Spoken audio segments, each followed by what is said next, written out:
Assalamualaikum warahmatullahi wabarakatuh.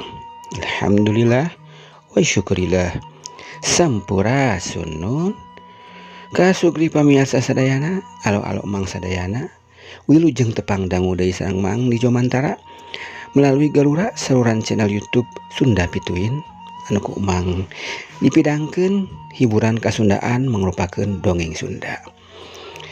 Pamirsa sadayana anu mika cinta mika resep kana acara hiburan dongeng Sunda mangga nyangakeun mang bade medar deui dongeng Sunda lajenganana dongeng anu kakantun dina dinten kamari. Dongeng anu kiwari dipedar ku mang nyaeta dina judul Dikawin ku Curig. Ieu dongeng kreasi mang nyalira. Mudah-mudahan aya bahan katampi ku pamirsa sareng alo-alo sadayana. Sing res-res tiasa janten hiburan kanggo pamirsa sadayana, tiasa janten panghibur kalbu, pangbeberah kana manah, tiasa janten rencang dina sagarupi aktivitas-aktivitas pamirsa sadayana anu atos mulai beraktivitas kembali normal sah pasca kamari liburan hari raya Idul Fitri. Kanggo pamirsa sadayana mangga atuh supados teu nyangkolong kana waktos kanu atos ngantos-ngantos lajenganana ieu carios urang pedar wae kumaha lajenganana ieu carios Dikawin Jurig kiwari majeng kana bagian anu ka-11. Sakumaha anu tos dipedar dina dinten kamari bagian anu ka-10 na nuju nyarioskeun rembuganana di lembur panyawangan kitu tah pamirsa sadayana. Kumaha salajengna ieu carios mangga atuh anggung saya nama orang pedar wae ieu lajenganana carios Dikawin Jurig bagian anu ka-11. Sok geura kapararayun geura mararanco deui dina HP-na sewang-sewangan. Prung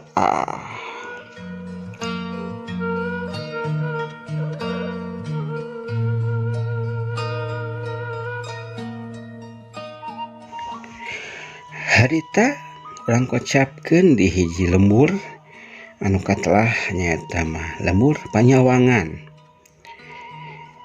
Di lembur panyawangan aya rembugan warga jeung kokolot-kokolot lembur ngabahas kajadian anu mangsa harita geus kajadian.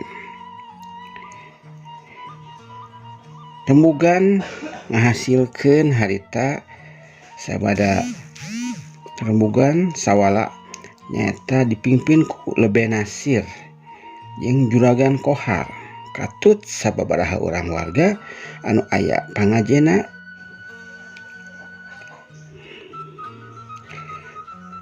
alias anu dipikakolot di eta lembur. Kaputusanana yen bakal ngajorag ka Leuweung Korod. Patempatanana anu di Ijer nyaeta tempatna jurig siluman anu dipercaya ku kabehan anu jadi sabab palastarana Cep Jamal putrana Gan Kohar teh. Isuk-isuk keneh harita di jalan jajahan anu nuju ka Jalan Gede aya sababaraha urang jalma anu keur laleumpang ngabring henteu lila anjog ka Jalan Gede.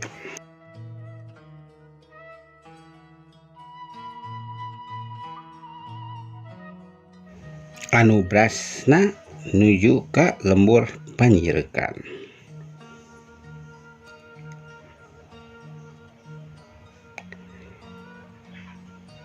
Eta teh teu aya lian ti rombonganana Gan Kohar anu keur nuju ka Leuweung Korod anu jadi batas wates antara lembur panyileukan jeung lembur panyawangan. Sajeroning di perjalanan Lebe Nasir cumarita ka Gan Kohar. Gan, dipike juragan karya teh bade diajak kanggo ngajorag kana ka tempat-tempat siluman teh kitu kan. Cek Lebe Nasir tumanya ka Gan Kohar. Jika nama tangtu milu panihulan anu baris nunjukkeun patempatanana piraku teu di apit kuno jadi kolotna Cek Gan Kohar ngajawab pananya na Lebe Nasir. Ari kabeh sakabeh geus sayagi pakarang khususna anu bakal dipake engke, cek Lebe Nasir tumanya ka baladna anu ngabring tukangeunana. Gos Lebe, gos sadia kabeh sakumaha papatah Lebe kamari, gos dijalankeun tinggal prak we metakeunana wae. Ke mun geus kapanggih jeung jurig silumana, cek RT cumarita ka Lebe Nasir. Alus ari kitu mah. Nong laleda lalumpangna supaya saacan tanon poe rumangsang urang geus tepi ka imahna Juragan Karya, cek Lebe Nasir. Ari di bumina Juragan Karya harita keur ngariung sakulawarga. Bari keur nyawarakeun jang pilampaheun ka hareupna pok Juragan Karya cumarita.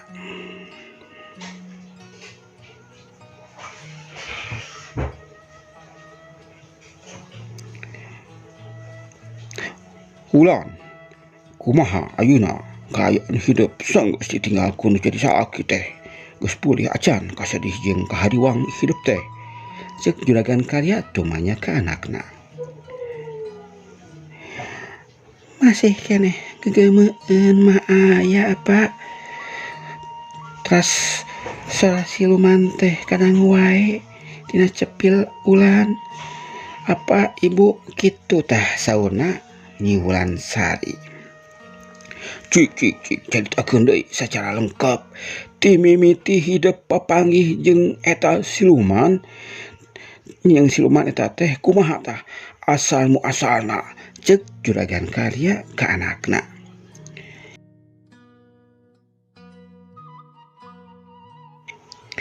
Kiwari urang tunda heula sawala rembuganan Juragan Karya jeung keluargana. Urang kecapkeun, urang nyaritakeun hiji kajadian anu pernah lumangsung di eta carita. Dina hiji poe aya hiji wanoja anu keur lumampah ku kurusukan di Nubala. Sosoranganan bangun taya kasieun terus lumampah teu karasa geus aya di sisi leuweung Korod. Kayaan teh sepi jempling, teu aya jalma saurang-urang acan anu ngaliwat. Puguh mah arang langka aya jalma anu ngurampreng ka eta leuweung. Ari lain anu rek ngasuluh mah eta ge ngan saukur dipilampah ku jalma anu gede wawanena. Ari eta wanoja lain ku sabab gede kawanina, tapi lamun ditelek-telek ditilik-tilik mah saperti jalma anu kasasar, sabab lempangna bari jeung tetepan panona kosong, seperti anu kabaud ku hiji pangawasa ditungtun ku hiji kakuatan anu goib.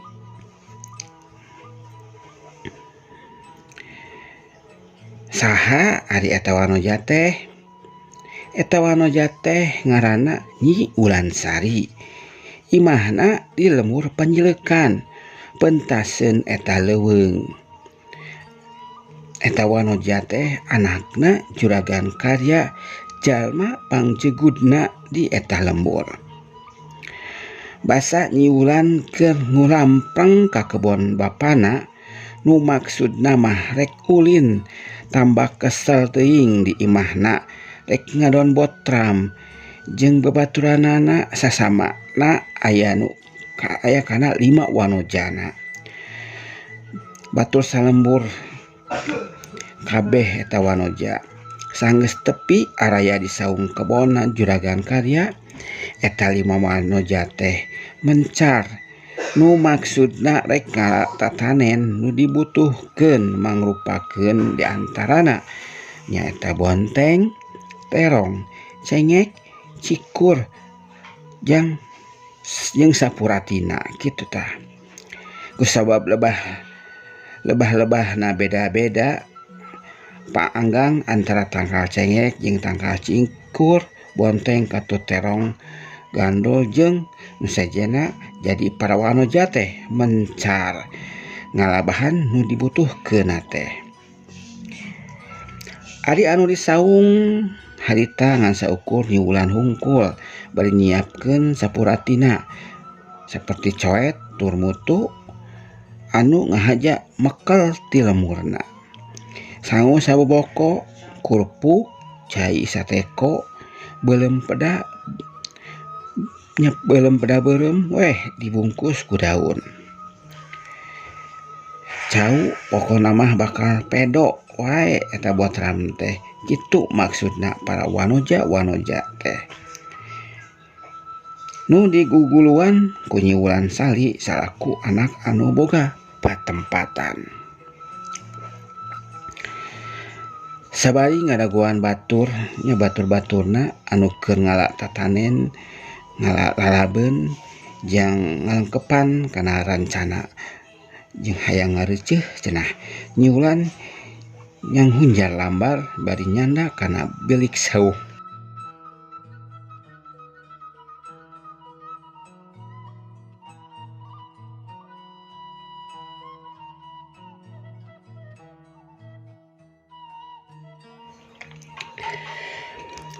Panona ngawaskeun ka jauhna bari nyawang melong ka kebon anu boga bapana. Hiliwir angin ngahiliwir mawa kanyamanan pikeun jalma anu syukur ka pangeran salaku anu nyiptakeun angin.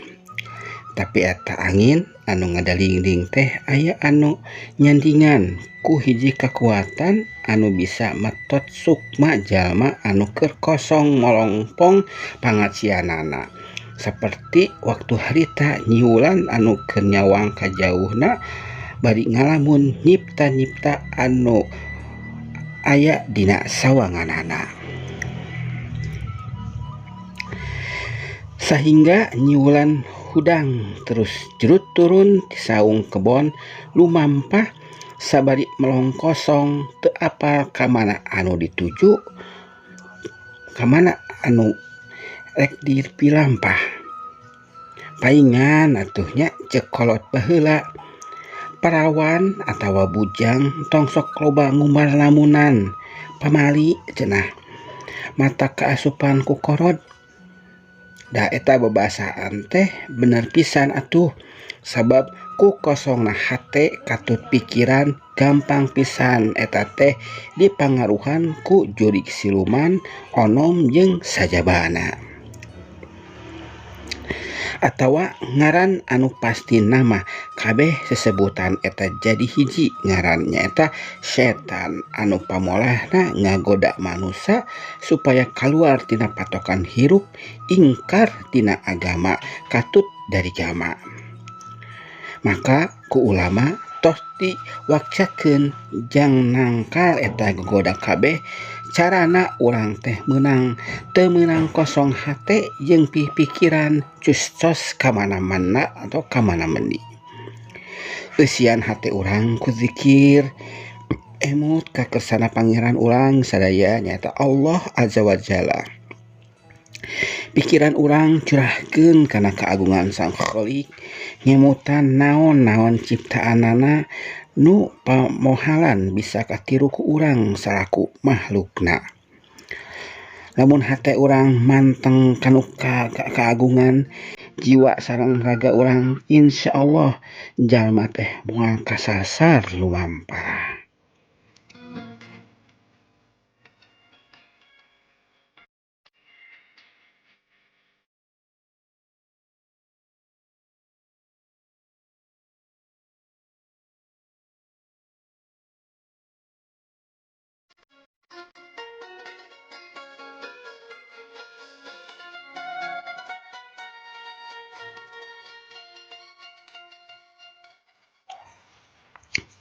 Pamirsa sadayana anu nuju tenget ke Bandungan ieu dongeng mangga urang dilajeng kitu deui harita kaayaannya nyiulan sari.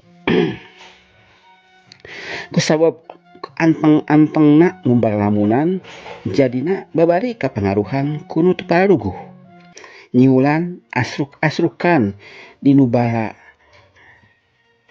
lupa ka sisinya dina bala gitu nepikeun ka sisi leuweung korod terus nyi ulan ngantet bari neuteup melong kosong. Rasa nyi ulan mah kamanehna teh aya anu nyalukan bari ngahiap-hiap supaya datang nyampeurkeun. Kulantaran hatena keur kosong melongpong jadi bisa dikandalikeun ti anggangna sukuna hideng gitu kan hideung ya biasa adalah hideung sareng hideung benten. Kalau hideung mah nyata warna gitu nya nu poek nu gelap ari hideng mah nyata ngelakukeun sorangan tanpa diparentah gitu tah pamirsa sadana eta perbedaanana. Sukuna hideng ngalingkah nuju ka sora anu kadenge nyalukan teh. Laun-laun lengkahna tambah asup tambah kajero. Bus asup ka leuweung korod beki jero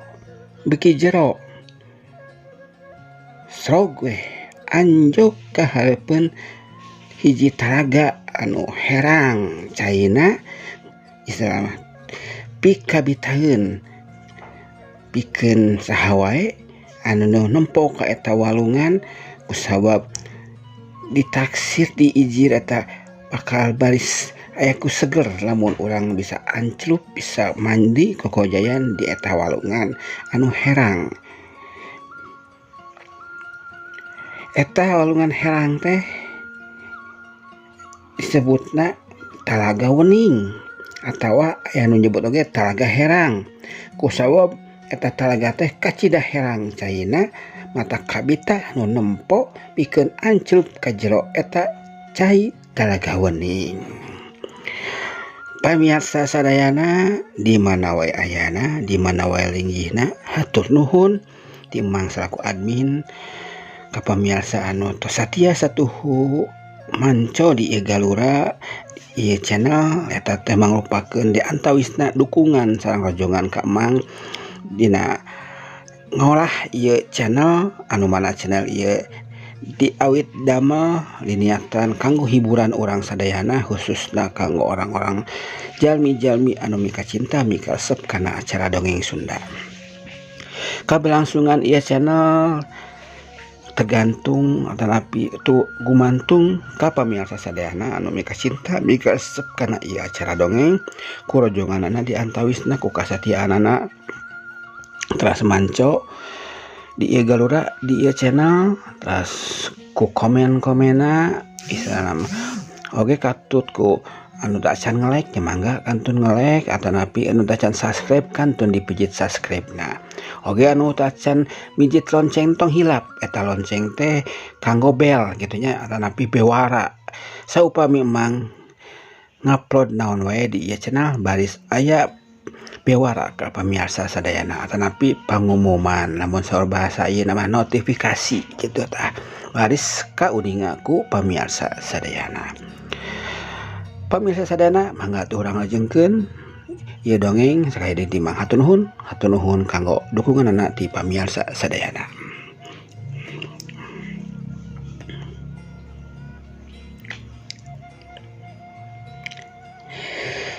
Kitu deui saperti anu harita kaalaman ku Nyi Wulan di tengah talaga anu caina matak pikabitaeun.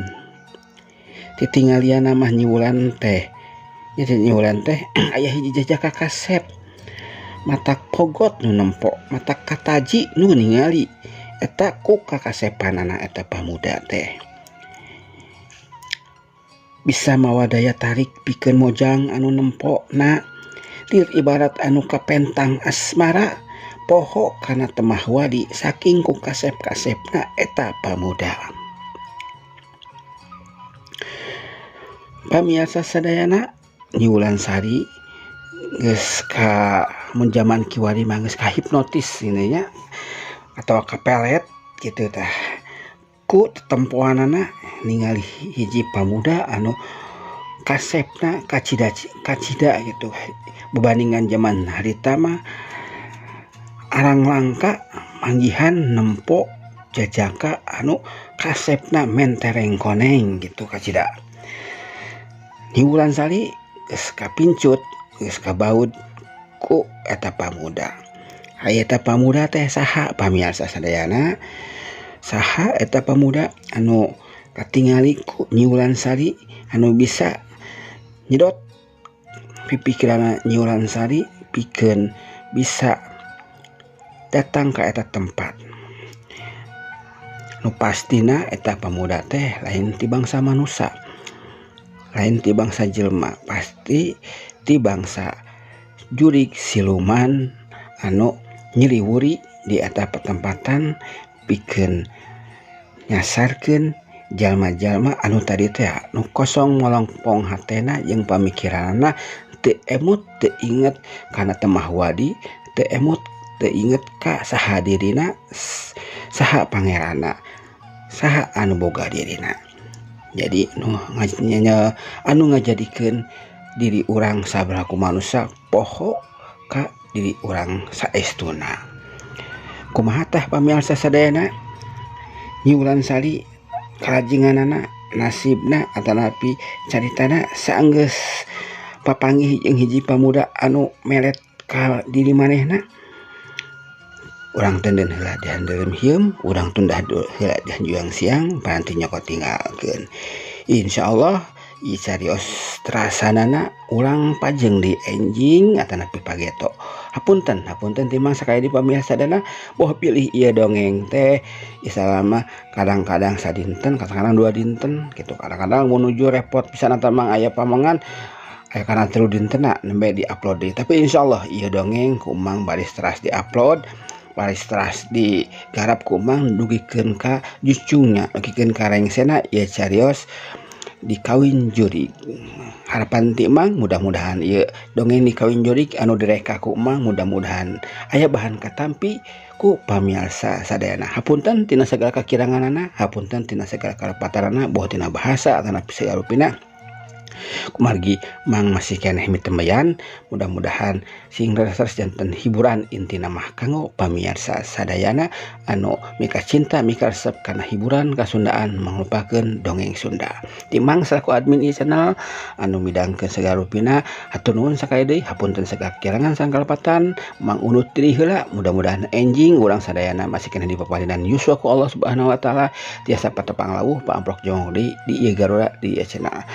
Sakitu nu kapiatur, wabillahi taufik wal hidayah. Wassalamualaikum warahmatullahi wabarakatuh. Jaga.